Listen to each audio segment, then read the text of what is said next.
Hey everyone, welcome back. Today we're tackling something I know a lot of you are wrestling with, getting your music heard on Spotify. Yeah, it's tough. It's a real jungle out there, It right? is. I mean, millions of tracks, tons of artists. How do you stand out? Exactly. So you've brought us a stack of articles here all about promoting music on streaming platforms. Right. Let's see, we've got boosting your music's reach on digital streaming platforms, a piece on optimizing your Spotify presence, and a Spotify music promotion study guide. So let's just dive in and see what we can learn. Yeah, sounds good. And you know what I think is really fascinating? What's that? A lot of these strategies apply to any creative field, really. Oh, interesting. Okay. Yeah, so whether you're a musician, a writer, a business owner, building a presence online is really all about understanding your audience and delivering value. Okay, so let's start with the basics. Mm. First impressions. I noticed all these articles seem to agree that your Spotify profile is like your musical business card. Absolutely. It's got to be sharp. It's the first thing people see, so it needs to really represent you well, Yeah, for sure. High quality photos, a bio that tells your story, links to your other socials, all that. So consistent branding. Yeah, super important. Having a polished profile, that's not enough though, is it? Not quite. No. You need to think about how people are actually discovering music on Spotify. Right. And playlists are key. Oh yeah, playlists are huge. I like to think of playlists as the modern day mixtapes, Oh yeah. like a carefully curated collection that reflects a certain mood, genre, or activity. Yeah, and speaking of playlists, the articles talk about different types of playlists, right? Right. So you've got the ones created by Spotify's editorial team. Mm-hmm. You've got playlists curated by influencers. Yeah. And even playlists you can create yourself. Exactly. Getting on those big editorial playlists, that seems like the golden ticket. Oh, yeah, for sure. But I imagine it's super competitive. It is. Those playlists can expose your music to millions of listeners. Oh, wow. But don't underestimate those smaller, niche playlists either. Okay, yeah. Even if a playlist only has a few thousand followers, if they're all passionate about that specific genre or mood, it can make a real difference. So it's about finding your people. Exactly. Okay, so how do you even get on these playlists? Is it all about who you know? Networking definitely helps, especially with those influencer-curated playlists. But when it comes to Spotify's editorial playlists, there's actually a way to submit your music directly through Spotify for Artists. Okay. And this is where it gets really interesting. Spotify for Artists gives you access to tons of data about your listeners, and that can be really valuable for making strategic decisions. Okay, data. You're making me feel like I need a spreadsheet just to listen to music now. It sounds more complicated than it is, I promise. Okay, but I'm intrigued. What kind of data are we talking about? Think demographics like age, location, gender, but also what playlists your music is being added to, which songs are getting the most streams, even what time of day people are listening. It's not just about vanity metrics. This data tells a story about who your audience is and how they're engaging with your music. So instead of just throwing stuff at the wall and seeing what sticks, you can actually use this data to figure out what's working and what's not. Exactly. And then you can adjust your strategy. That makes sense. Let's say, for example, you release a new single, and through Spotify for Artists, you notice it's getting a lot of traction in Chicago. Right. And you've never even toured in Chicago, right? Right. That's a signal. You might consider booking a show there, connect with some local radio stations, maybe even collaborate with a Chicago artist. So data-driven decisions for your music career. Exactly. Okay, this is kind of blowing my mind a little bit. Yeah. It's like you're saying that understanding the numbers can actually fuel creativity and help you connect with fans on a deeper level. It absolutely can. I actually know a musician who completely revamped their whole approach to releasing music based on insights from Spotify for Artists. They discovered that their most popular songs tended to be the ones with a really strong visual element. Oh, interesting. So, catchy music videos or interesting album art, that kind of thing. So they started incorporating more visual elements into their whole creative process. Interesting. They even started using Spotify's Canvas feature Okay. to add looping visuals to their tracks. Okay, so it's not just about the music itself. It's about creating a whole experience around it. Precisely. And that leads us to another crucial aspect of building a successful presence on Spotify. Okay. Building a community around your music. All right, let's talk about that after a quick word from our sponsors. We'll be right back to discuss how to connect with your fans and turn them into a dedicated community.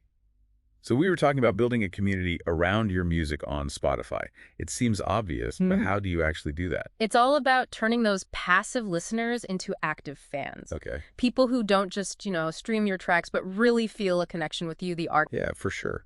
Well, the articles mention a lot of the usual stuff like engaging with fans on social media, Right. responding to comments, sharing behind-the-scenes content, that kind of thing. Right. But it's not just about, posting regularly. Okay. It's about being authentic and actually engaging. So how do you do that?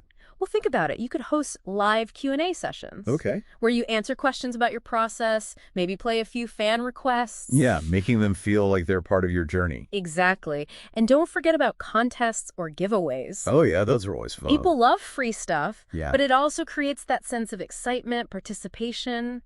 Okay, what about using Spotify's Canvas feature? That's a great one. That seems like a cool way to add another dimension. Totally. Adding those looping visuals to your tracks. Yeah. It can really catch people's attention and enhance the experience. Right. It's like a mini music video for each song. Yeah, like a visualizer almost. Exactly. One artist I talked to told me that using Canvas actually led to a big increase in the amount of time people spent listening to their tracks. Really?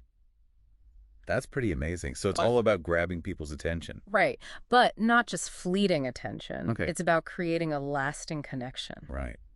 And how do we do that? Well, one way is to be consistent with your releases. Okay, consistency. That's something else the articles really emphasize. Yeah, having a release schedule is super important. But isn't there a risk of prioritizing quantity over quality?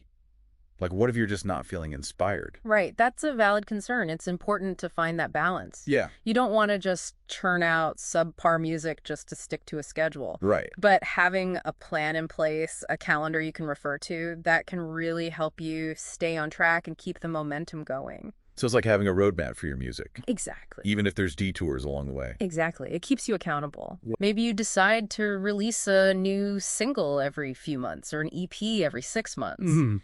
It depends on what works for you, Yeah, your own personal process. But the key is consistency. Got it. What about teasing upcoming releases on social media? Oh, yeah, absolutely. Like building that anticipation. Exactly. Sharing little snippets of new tracks, studio footage, maybe even a countdown clock. Yeah, I've seen those. It's all about generating buzz. Keeping people excited. Exactly. Speaking of engaging with your audience, one thing we haven't really touched on is URPR. Oh, good point. The source material mentioned it briefly, but I'm not really sure how it works. Yeah, so URTR stands for Underground Public Relations.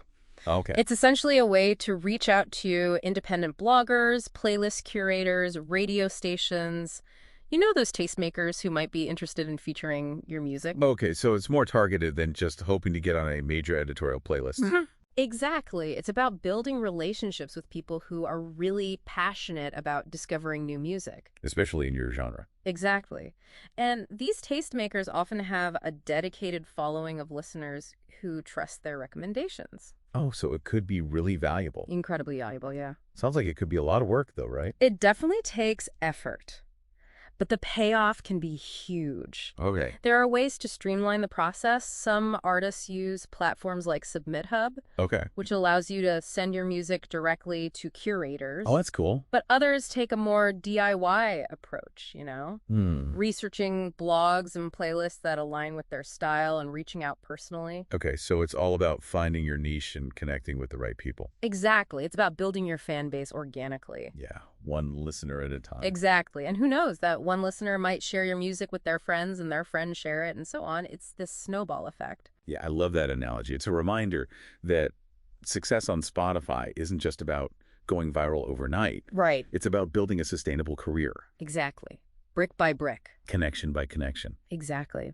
And that brings us back to what we were discussing earlier. Okay. The importance of treating your music career like a business. Right. It's about having a strategy, understanding your audience, using data to make informed decisions, and putting in the work to build those lasting connections. And never forgetting that at the heart of it all is the music itself. The music. Your passion, your creativity, your unique voice, that's what's going to resonate with listeners. Well, we've covered a lot today, from optimizing your Spotify profile to leveraging playlists and data, even URPR to boost your reach. It's a lot to take in. It is a lot. Yeah. But I'm feeling inspired. Me too. And remember, this is just a starting point. Right. There's always more to learn, new strategies to explore. The possibilities are endless. I like that. So before we wrap up this deep dive, any final thoughts for our listeners out there who are trying to make their mark on Spotify? I would say the most important thing is to remember that your music is valuable.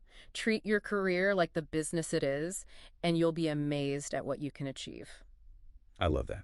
Thanks for joining us on this deep dive. We'll be back next time with another stack of fascinating sources and a whole new topic to explore. Until then, keep making music, keep learning, and keep those creative sparks flying. All right, we're back. It's really interesting thinking about this balance between the creative side of music and the business side. Yeah, it's a tough one. You got to be an artist, but also an entrepreneur. Right, exactly. It's a constant kind of dance, You have to stay true to your vision, but you also have to know how to promote yourself and actually build a career. Like you were saying before, the music has to be at the heart of it all. It does. No amount of marketing or fancy playlist can replace a good song. Absolutely. But a brilliant song can totally get lost out there if you don't know how to present it. Right. It's about packaging your passion Exactly. in a way that connects with people. And, one thing that really struck me from all these articles is just how much the industry is constantly changing. Oh, yeah. What worked a few years ago might not work today at all. Yeah, it's crazy. Remember MySpace? Oh, yeah.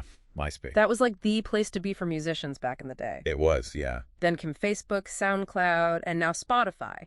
It's like, who even knows what's next? It's a little intimidating. It can be, yeah. You've got to be adaptable and willing to learn new things all the time. So how do you keep up? Just stay curious. Experiment with different platforms. Read industry blogs, connect with other musicians. Share ideas. Yeah, exactly. The learning never stops. Never. And, that's what makes it exciting, too. It does, yeah. It reminds me of what we were saying about quality over quantity. It seems like that applies to everything, not just the music itself. I think so. Whether it's your Spotify bio or engaging on social media, even reaching out to those tastemakers. It's about making those interactions really count. So you're not just spamming people with links to your music. No, not at all. It's about being intentional. Right. It's about putting something meaningful out there. Exactly. It's like building a house, You wouldn't just slap some bricks together and hope for the best. That's a good analogy. You got to carefully choose the materials. You got to make sure the foundation is strong. It's about building your career. It is, brick by brick, yeah. With those strong connections. Exactly. And remembering that it's a marathon, not a sprint, right? There are going to be ups and downs. Oh, yeah. You'll have moments of doubt. But if you keep creating music you love, keep connecting with your audience, and keep learning, you'll find your way. It all comes back to that passion. It does. Never lose sight of why you started making music in the first place. That's so important. Well, we've really dug deep today. We have. From playlists to data to URPR. I feel like I've learned a ton. What about you? Yeah, me too. It's been a great conversation. And, for everyone listening out there, remember, this is just the beginning. There's so much more to explore and learn. Keep creating, keep connecting, keep sharing your music with the world. Couldn't have said it better myself. And thank you all for joining us on this deep dive. We'll catch you next time with a whole new stack of sources and a fresh perspective on another topic. Until then, keep the music playing and those creative sparks flying.